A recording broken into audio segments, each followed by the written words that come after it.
Hello les amis, bienvenue sur ma chaîne Maki Intuition. J'espère que vous allez tous bien. Là, je vais vous faire votre carte de vos vérités cachées.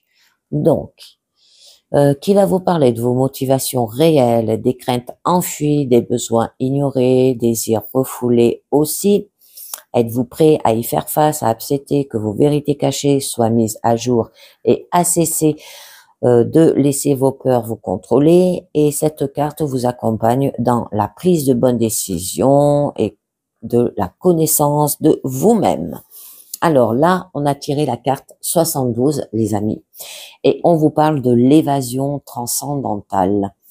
Donc cette carte, et ce qui empêche votre progression, c'est que vous utilisez des choses de nature spirituelle ou votre intellectuel supérieur afin de vous échapper et d'éviter le temporel. Vous avez perdu la vue d'ensemble qui comprend à la fois le physique et le non physique. Vous êtes esprit mais aussi corps. Vous ne pouvez pas mourir, mais vous allez très certainement mourir aussi. Vous arrivez à rejeter le physique et les choses liées au physique. Vous rejetez, niez et condamnez une partie de vous-même. Dans cette situation, vous utilisez le spirituel pour nier le physique et vous souffrez et souffrirez à cause de ça.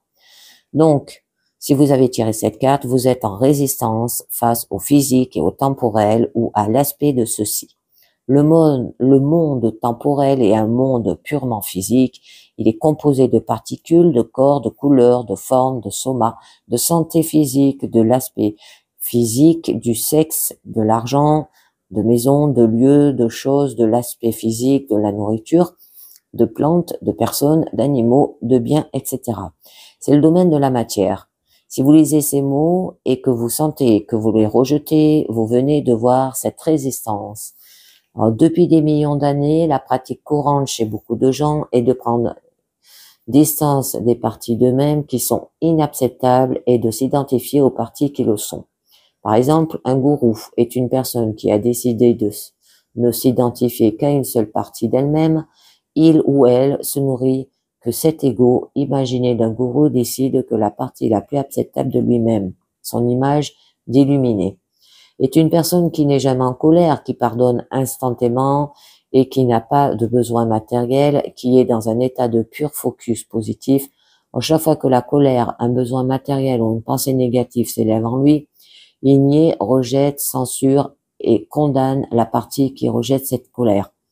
Car besoin ou cette pensée négative, il endossera le personnage de gourou qu'il a créé et dans un premier temps, il niera ces choses et se mentira à lui-même et aux autres en prétendant que ce que la partie gourou ressent est entièrement ce qu'il ressent lui-même. Il n'honorera pas la vérité ou la réalité de toute autre partie en lui. Il le fera jusqu'à ce qu'il perde littéralement conscience de toute autre partie de lui. Il prendra la partie gourou pour tout ce qu'il est, à l'exclusion de toutes les autres. C'est sa discipline, son ego et sa conception de ce qu'est un être éclairé.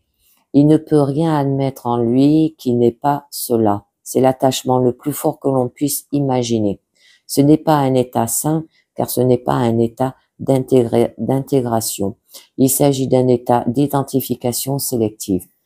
Alors, voici quelques exemples de scénarios dans lesquels vous pourriez tirer ce saut lorsque vous avez été blessé, mais que vous ne voulez pas ressentir ces sentiments bruts et désordonnés.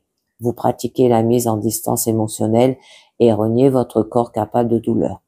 Lorsque vous avez besoin de trouver un moyen de gagner de l'argent, mais que vous ne voulez pas le faire et en être hérité parce que vous refusez d'accepter de faire partie du système financier actuel. Lorsque vous avez des limites physiques, mais que vous ne les admettez pas parce que vous pensez pouvoir imposer votre esprit à la matière. Lorsque votre compréhension de la philosophie paralyse votre capacité à aller dans un sens ou dans l'autre dans le physique, parce que vous pouvez voir les deux faces de chaque chose. Lorsque vous devez agir physiquement pour apporter quelque chose dans votre vie, mais que vous pensez que la visualisation suffit. Lorsque vous regardez d'autres personnes se débattre avec des choses que vous jugez insignifiantes, des préoccupations matérielles parce que vous pensez être au-delà de tout cela. Lorsque vous aurez d'intérêt à consulter un médecin, mais que vous refusez de vous occuper concrètement des maux physiques, lorsque vous refusez d'avoir des relations sexuelles parce que vous pensez que c'est une impulsion inutile et un aspect primitif, ou lorsque vous justifiez des comportements sexuels abusifs et malsains avec des arguments spirituels, ou alors le visage que vous estimez devoir présenter au monde et dont vous vous êtes peut-être même convaincu qu'il est votre vérité et celui d'un personnage éclairé et transcendant. Ce saut vient vous rappeler que vous utilisez la conscience spirituelle ou l'intellect supérieur comme une forme de résistance, d'évasion et de déni.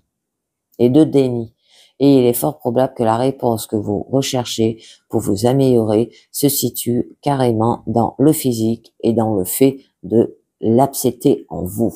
Et bien voilà les amis, et bien là pour cette carte de vos vérités cachées, on vous parle de l'évasion transcendantale. D'accord?